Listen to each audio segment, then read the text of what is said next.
अब हम आपसे बात करते हैं जहां ओवरड्यू हो गया है उसको क्योर कैसे करेंगे। यह एक जटिल प्रक्रिया हो सकती है, लेकिन असंभव नहीं है। मुश्किल होगी, आसान है अगर हम लोग इन बातों का ध्यान रखें। सबसे पहला ये कि जिस भी कस्टमर का ऋण डिफ़ॉल्ट हो गया है, हमें यह देखना होगा कि वह किस बकेट में है। 0 to 30, 30 to 60, 60 to 90 या 180, 90 to 180 और 180 प्लस, इस तरह से बाइफरगेट कर लीजिए। सभी के लिए अलग अलग थ्योरी पे हम लोग काम करेंगे। सबसे क्रिटिकल जो है 180 एंड एबव, उसके लिए सीधा सा सिद्धांत है, प्रतिदिन आप कस्टमर से मिलिए, प्रयास कीजिए उससे लिए हुए कमिटमेंट के समय पे वहाँ पे पहुँचिए। वह जो समय आपको बता रहे हैं उस पे जाइए। उनसे केवल पैसे की मांग ना करिए, उनके घर की परिस्थिति जानने की कोशिश कीजिए। बहुत बार ऐसा होगा कि वो आपको बहुत सारी समस्याएं बताएंगे। घर में बीमारी है, मजबूरी आ गई है, खेत बिक गया है, नौकरी नहीं रही, दुकान में बिजनेस नहीं हो पा रहा है, तमाम आर्गुमेंट देंगे। हो सकता है उनकी ये बात सही ही हो, परंतु बहुत बार ऐसा आप देखेंगे कि कुछ गलत तथ्य आपके सामने रख रहे हैं। उनसे बात करने के बाद उनके अड़ोस पड़ोस में या उनके साथ जो लोग कोवर्कर्स हैं उनसे बात करें तो आपको सही स्थिति का ज्ञान होगा। यदि वो किसी बिजनेस में है और उनको उस बिजनेस में नुकसान हो रहा है, उस बिजनेस को कैसे बढ़ा सकते हैं उसमें आपको उनकी मदद करनी होगी, क्योंकि मनुष्य को स्वयं की गलती दिखाई नहीं देती और आज के परिवेश में उसका अपना खुद का भाई, बंधु, मित्र, रिश्तेदार सलाह देने आएगा, लेकिन यह जरूरी नहीं है कि उचित सलाह हो।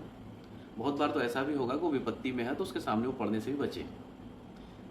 प्रयास कीजिए कि उसकी वो जो संकट है, परिवार पे क्षणिक संकट आया है, उसको निदान कैसे कर सकता है उसके विषय में आप खुद प्रयास कीजिए कि कोई रास्ता निकल जाए जिससे उसका समस्या ख़त्म हो जाए। अपने सीनियर से बात कीजिए। यदि आप फील्ड स्टाफ हैं तो अपने शाखा प्रबंधक से बात कीजिए। यदि आप शाखा प्रबंधक हैं तो अपने एरिया मैनेजर से बात कीजिए।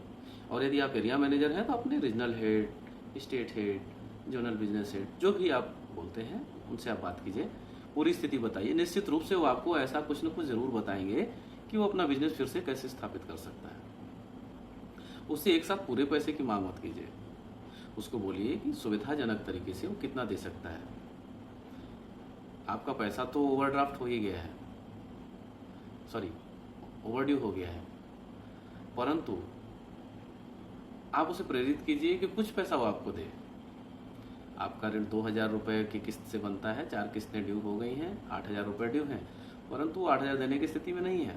कोई बात नहीं, उससे बात कीजिए। क्या वो 4,000 दे सकेगा? नहीं दे सकता। 2,000 दे सकेगा? नहीं दे सकता। 1,000 दे सकेगा? नहीं दे सकता। तो कम से कम उससे 500 रुपये लीजिए। एक किस्त को आपने 4 टुकड़े में बांट दिया, 500 रुपये लीजिए, उसकी बुक कीपिंग कीजिए। लेकिन एक चीज़ का विशेष ध्यान रखिएगा कि इस तरीके का जो कैश आप लाते हैं अपने ब्रांच की कैश बुक में, जो भी कैश लिखने की पुस्तक आपके ब्रांच के ऊपर उपलब्ध है उसमें ज़रूर मेंशन कीजिए उस कैश को, अन्यथा आप फ्रॉड के श्रेणी में आ जाएंगे। आप कंपनी का हित करना चाह रहे होंगे लेकिन वो फ्रॉड, अनजाने में फ्रॉड जैसा हो जाएगा। कस्टमर आईडी लिख करके उस पैसे को किताब में ज़रूर डाल दीजिए अपने ब्रांच के, अनडॉक्यूमेंटेड ना रखिए उसको। उसकी प्रक्रिया, सभी की अपनी अपनी प्रक्रिया है, कैसे उसकी पोस्टिंग करेंगे अपने अकाउंट से उसकी सलाह ले लीजिए, वो आपको बता देंगे इस पैसे की पोस्टिंग कैसे करनी। लेकिन बिना डॉक्यूमेंटेड किसी कस्टमर का कोई पैसा अपने पास नहीं रखिए। बेहतर होगा कि अपनी डायरी में उसका रिकॉर्ड बना के रखिए, किस तारीख को कितना रुपया उसने दिया और इस तारीख के कैश बुक में ही आपने उस पैसे को जमा कर दिया है। यह भी आर्गूमेंट आप देंगे कि मैं लाया और भूल गया, वो नहीं सुनी जाएगी, आपका नुकसान हो जाएगा। कंपनी का भला करने में आपका करियर खराब हो जाएगा। इसलिए अपने करियर को ध्यान में रखते हुए 1 रुपया भी कस्टमर का लाया हुआ अगर है तो उसे बुक्स में ज़रूर दर्शाइए। आपने उसे नहीं दिखाया, इसका मतलब ये मान लिया जाएगा कि आपकी नियति अच्छी नहीं है। बात थोड़ी सी टेढ़ी है लेकिन सच्चाई यही है। फाइनेंस सेक्टर है, इसमें रुपए पैसे में गड़बड़ी मत कीजिए। यहाँ मैं एक चीज़ और बोलना चाहूँगा, बुक्स में लिखे हुए पैसे में अगर कुछ परिवर्तन करना है तो उसे काटिए मत। और काटिए तो सिर्फ एक सिंगल लाइन से काट के उसके बगल में इनिशियल करिए। कभी व्हाइटनर मत लगाइए, कभी रिमूव मत कीजिए। संदेह नहीं पैदा होना चाहिए। आपने पहले क्या लिखा था वो दिखना चाहिए, आपने बाद में क्या लिखा है वो दिख। इनिशियल करिए, कभी व्हाइटनर मत लगाइए, कभी रिमूव मत कीजिए। संदेह नहीं पैदा होना चाहिए। आपने पहले क्या लिखा था वो दिखना चाहिए, आपने बाद में क्या लिखा है वो दिख रहा है। दोनों के बीच में लॉजिक क्या है वो लॉजिक आपको पता होना चाहिए। यदि संभव है तो रिमार्क कॉलम में उसको डाल के रखिए, इस वजह से ये परिवर्तन किया गया। और यदि गलती से कोई पृष्ठ गलत हो गया, इसे कैंसिल करना, तो उसे किताब से फाड़ के अलग मत कीजिए, उस किताब के अंदर रखिए, काट के कैंसिल करके साइन कर दीजिए, रखिए। मैं ओवरड्यू की बात कर रहा था, इसलिए बीच में थोड़ी सी बुक की बातें आपसे की। कई बार अनजाने में आपसे कुछ गलती हो जाए। अभी आप नया नया फाइनेंस सेक्टर में आए हों, अभी आपने ज्वाइन किया है, अभी शायद आपको जानकारी नहीं है, आपको लगे सर ने तो कहा था थोड़े पैसे लाने हैं, ले आए और उसे अपने पास रख लिया और वो आपके लिए नुकसानदेह हो गया। इसलिए कस्टमर का लाया हुआ 1 रुपया भी आप डॉक्यूमेंट कीजिए, उससे बाकी का पैसा कब लाएंगे वो उसे तिथि लीजिए, समय लीजिए, उसी तिथि और समय पर उसके पास जरूर जाइए। ये भी हो सकता है कि आप 100 रुपये का पेट्रोल फूंक के जा रहे हैं और केवल 50 रुपये की रिकवरी लेके आ रहे हैं, लेकिन अगर आपने 50 रुपये उससे ले लिए तो आपने उसको पैसा देने के लिए प्रेरित किया और उसको यह समझ में आ गया कि मुझे पैसे देने हैं। आज 50 दिया, कल 100 देगा, 200 देगा, 500 देगा, 1000 देगा, आपका बकाया सारा रकम आपको जरूर चुकता करेगा। बस उसको अपने काम को करने के लिए प्रेरित करते रहिए।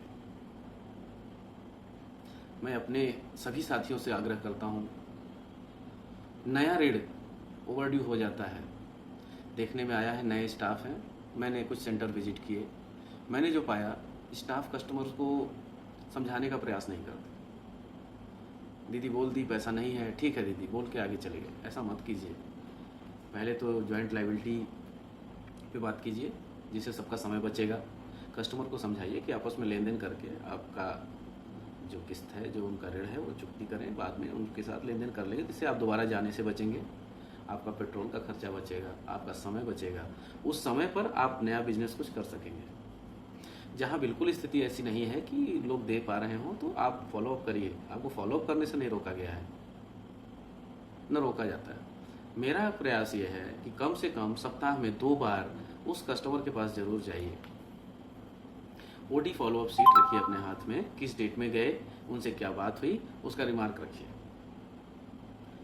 सप्ताह में 2 बार मैं अपने पूरे मन से, दिल से अपने field staff, assistant branch head और एरिया मैनेजर से आग्रह करता हूँ, न केवल अपने से, सभी के, पूरे माइक्रो फाइनेंस इंडस्ट्री की बात करता हूँ। सभी लोग ओवरड्यू कस्टमर से सप्ताह में 2 बार जरूर मिलें। पहले उनका हालचाल जानें, उनकी परिस्थितियों को समझें, यदि संभव है तो अपने बकाया ऋण की उनसे बात करें, लेकिन उन पर यह एहसास न कराएं कि आपका ऋण बकाया है, वो उनकी गलती है। उनसे गलती हुई है, अभी गलती का एहसास कराने से उससे आपको पैसा नहीं मिलने वाला है। उनको बोलिए कि आप उनके हितैषी हैं। उनको आप बताइए कि आपकी सिविल खराब हो रही है, आज हो सकता है आप मुझे पैसा नहीं देंगे, मैं चला भी जाऊंगा, लेकिन जब मैं चला जाऊंगा तो आपको दूसरा बैंक, दूसरी कंपनी पैसे नहीं देगी क्योंकि आपका सिविल खराब है, आप ओडी कस्टमर हो चुके हैं। कोई भी कंपनी, कोई भी बैंक, कोई भी फाइनेंशियल इंस्टीट्यूशन पूरे भारत में आपको ऋण तभी देता है जब आपका सिविल स्कोर अच्छा है। बल्कि कस्टमर्स को प्रेरित कीजिए कि वो अपना फ्री सिविल भी चेक कर सके। अगर मोबाइल पे चेक कर रहे हैं,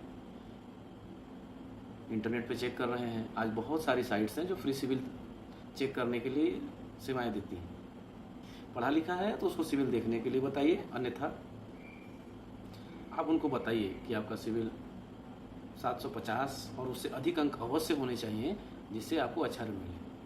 जब वो 750 से ऊपर और 800 के आसपास के उस पर होता है तो जब कभी वो माइक्रो लोन से बड़े लोन की तरफ बढ़ेगा तो उसको उस बड़े लोन के ऊपर रेट ऑफ इंटरेस्ट में कमी भी मिलेगी।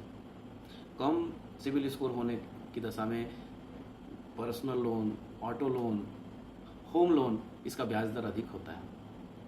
परंतु अगर अच्छा सिविल स्कोर है तो bank, person to person, bank to bank, finance company और पर्सन रेट ऑफ इंटरेस्ट को घटाते बढ़ाते हैं, उनके अधिकार क्षेत्र के ऊपर है।